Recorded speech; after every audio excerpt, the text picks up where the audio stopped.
आरंभ है Kujang athletic club पक्षर राज्यस्तरीय टी20 उद्घाटन कले कुजंग मेडिकल और सुपरिटेडेंट चेतन पुरोहित और कानारा बैंक मैनेजर संदीप कुमार महांती। आज 6 दिन धरी चलो राज्यस्तरीय टी20 कहले क्लब शृंखलित कमिटी अध्यक्ष एडवोकेट एनडी यादव। प्रथम मां मंगला कटक टॉस जीति फील्डिंग नहीं बेले साई इनक्लेव भुवनेश्वर बैटिंग करथिले। Sai enclave Bhubaneswar 203 run batting करथिबा बेले मां मंगला कटक 103 रन करी ऑल आउट होइतिले, जहाँकि साई इनक्लेव भुवनेश्वर 73 रन रे विपर्जय होइतिले। 28 तारिख टी20 उद्यापन रे जोगदेवे स्थानीय विधायक कुजंग अंचलर माटीर पुओ तथा ओडिशा सरकारंकर शिल्प दक्ष वैदेशिक शिक्षा मंत्री संपत चरण स्वाई।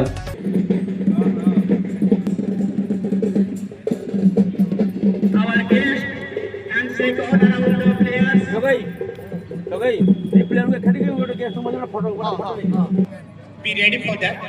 Take what time?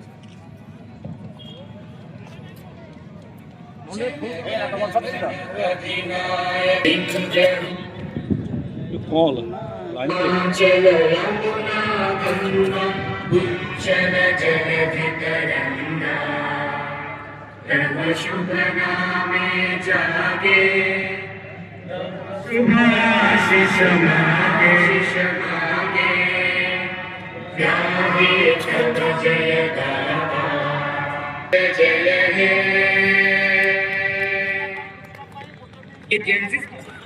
गोटे मिनिट नीरव प्रार्थना आमर सूर्यकांत मल्लिक ऋषि भाई वियोग आम करवा प्रस्तुत हो।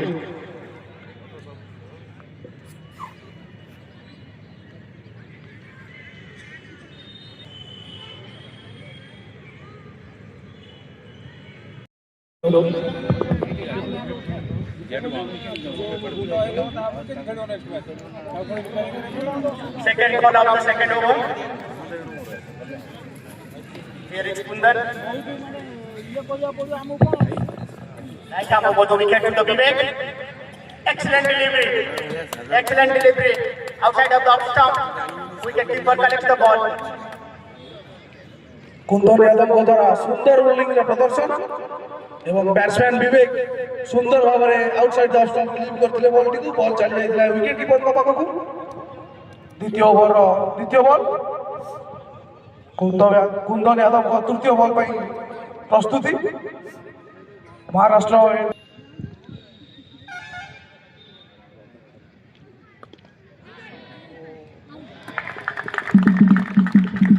That's a nice catch. Taken inside the field. Vivek has to walk off.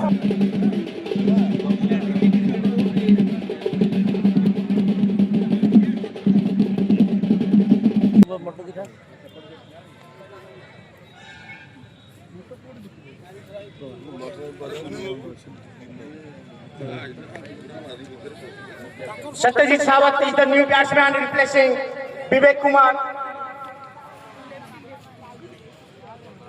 So Sai 11 lose their second wicket for 10. Here is Kundan Yadav. He's bowling right arm over the wicket. Dilip Kumar Sahu president Kujang athletic club. आज प्रथम दिन जो cricket cricket tournament कौन कह आजिकार cricket tournament रे आज शुभारंभ होती आमर जो भुवनेश्वर 11 साई 11 प्लस आमर कटक मां मंगला अनुष्ठित होता जाऊ साई 11 तो आज जीतला। तेणु बर्तमान मोर कहबार कथा आज खेल एत उत्साहपूर्ण खेल है लोकंर ये गैदरिंग लोकंर ये खेल देखापी एत उत्साह मुझे माने आशा बाहर बहुत दिन पर खेल आरंभ होती लोक भर बहुत उत्साह अच्छी ये खेल सुरुखुरु चलिए मोर आशा अच्छी। आगामी दिन में कौन आगामी दिन में काली पुणी खेल हम। हाँ पारादीप भट्ट जगत खेल अच्छी जाऊ ଆହୁରି ଖେଳ ଉତ୍କୃଷ୍ଟ ଭାବରେ ଖେଳ ଆଗେଇ ଚାଲିବ ଏବଂ ଲୋକମାନଙ୍କର ଯେଉଁ ଦର୍ଶକମାନଙ୍କର ଯେଉଁ ଉତ୍ସାହ ଦିବନା ସେଥିରେ ବହୁତ ସହଯୋଗ ମିଳିବ ଏବଂ ମୁଁ ମୋର କ୍ଲବର ସମସ୍ତ ମେମ୍ବରମାନେ ଆଜି ଯେଉଁ ଉତ୍ସାହରେ ଯେଉଁ ସହଯୋଗ କଲେ ସେଥିପାଇଁ ମୁଁ ଅଶେଷ ଅଶେଷ ଧନ୍ୟବାଦ ଦେବି ଏବଂ ଖାସ୍ କରିକିରି ଆମର ସ୍ପୋର୍ଟସ୍ ଅର୍ଗାନାଇଜର କୁ ମୁଁ ଧନ୍ୟବାଦ ଦେବି ତାଙ୍କର ଅର୍ଗାନାଇଜ୍ କରିବା ତାଙ୍କ ସୁଚାରୁରୂପେ କାମ ହ୍ୟାଲୋ ନମସ୍କାର ଯେତେବେଳେ ଫ୍ରି ହେବେ କହିବେ ରାତି ମୁଁ Pradyumna Kishore Pattnaik sports organiser Kujang athletic club ଆଜି ପ୍ରଥମ ଦିନ ଆଥଲେଟିକ୍ କ୍ଲବ ତରଫରୁ ପ୍ରଥମ ଦିନ ଖେଳ ହେଇଥିଲା ଭୁବନେଶ୍ୱର ସାଇ 11 ଭର୍ସେସ୍ ମା ମଙ୍ଗଳା କ୍ଲବ କଟକ। ଏଥିରେ ବହୁତ ଉତ୍କୃଷ୍ଟ ଧରଣର ଖେଳ ହେଇଥିଲା ଏବଂ ଦର୍ଶକମାନଙ୍କ ଉତ୍ସାହ ଦେଖିବା ବହୁତ ଖୁସି ଲାଗିଲା ଯେ ଦୀର୍ଘ ଦିନ ଆଥଲେଟିକ୍ କ୍ଲବ ତରଫରୁ କୌଣସି କ୍ରୀଡ଼ା ଅନୁଷ୍ଠାନ ହେଇନଥିଲା। ତେଣୁ ଆଗାମୀ ଦିନରେ ବହୁତ ଭଲ ହେବ ବୋଲି ଆମର ଆଶା ଅଛି।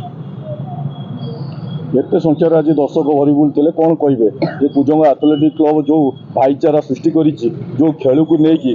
କୁଜଙ୍ଗବାସୀକି ଏ ବାର୍ତ୍ତା ଦେବି ଆଥଲେଟିକ୍ କ୍ଲବ ଦୀର୍ଘ ଦିନ ଯେଉଁ ପ୍ରକାର ଖେଳ ପରିଚାଳନାରୁ ଦୂରେଇ ଯାଇଥିଲା କିନ୍ତୁ ଆଗାମୀ ଦିନମାନଙ୍କରେ ଏଠିକାର ଯୁବ ପ୍ରତିଭାମାନଙ୍କୁ ସୁଯୋଗ ଦେବାର ଆଥଲେଟିକ୍ କ୍ଲବ ପ୍ରୟାସ ଉଦ୍ୟମ କରିବ ଏବଂ ଆମର ସେଥିପାଇଁ ଆମର 28 ତାରିଖ ଫାଇନାଲ ପରେ ଗୋଟେ 29 ତାରିଖ ଗୋଟେ ଏକ୍ଜିବିସନ୍ ମ୍ୟାଚ୍ ଅଛି KIIT 11 versus Khordha women's cricket. ସେଇଟା ଏକ୍ଜିବିସନ୍ ମ୍ୟାଚ୍ ହେବ ଏବଂ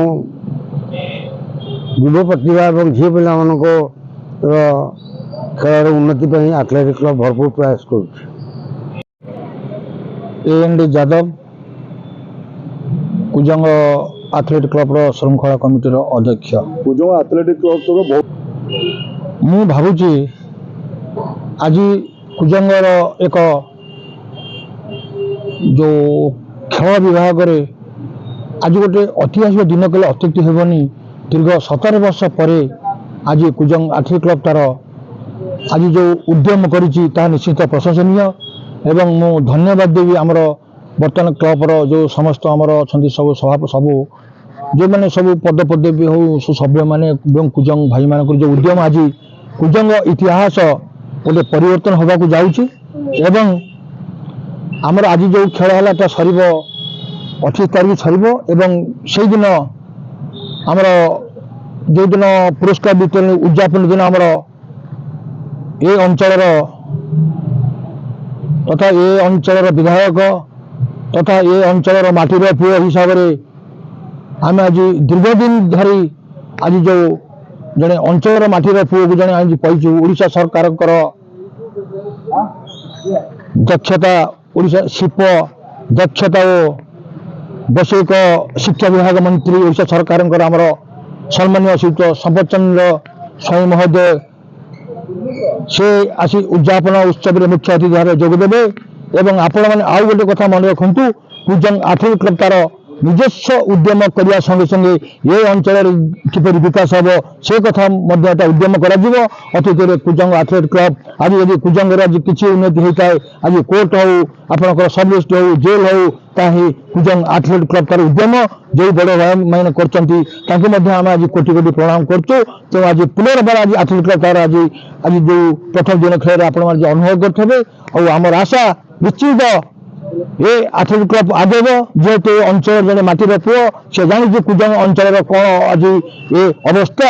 ତେଣୁ ଆମର ଆଶା ବିଶ୍ୱାସ ଆମେ ଆଜି ପ୍ରଥମେ ଧନ୍ୟବାଦ ଦେଉଛୁ ଏବଂ ଆଉ ଗୋଟେ କଥା ଆପଣମାନେ ମନେ ରଖନ୍ତୁ ସେଦିନ ଉଦ୍ଯାପନ ଦିନ ଆମର ଏ ଅଞ୍ଚଳର ମାଟିର ପୁଅ ହିସାବରେ ଯେହେତୁ ସେ ଜଣେ ବଡ଼ ବିଭାଗ ମନ୍ତ୍ରୀ ହୋଇଛନ୍ତି ଆଜି କୁଜଙ୍ଗ ମାଟି ତାଙ୍କୁ ମଧ୍ୟ ସେଦିନ ସମ୍ବର୍ଦ୍ଧନା କରିବ ଏ ଅଞ୍ଚଳର ମାଟିର ପୁଅ ହିସାବରେ ଏଇ ଆଥଲେଟିକ୍ କ୍ଲବର ଗୃହରେ କୁଜଙ୍ଗ ଆଥଲେଟିକ୍ କ୍ଲବ ଆଜି ଏ ଅଞ୍ଚଳର ମନ୍ତ୍ରୀ ହିସାବରେ ମାନେ ଅଞ୍ଚଳର ପୁଅ ହିସାବରେ ସେଦିନ ତାଙ୍କୁ ମଧ୍ୟ ସମ୍ବର୍ଦ୍ଧନା କରାଯିବା ପାଇଁ ବ୍ୟାପକ ଆୟୋଜନ ଚାଲିଛି।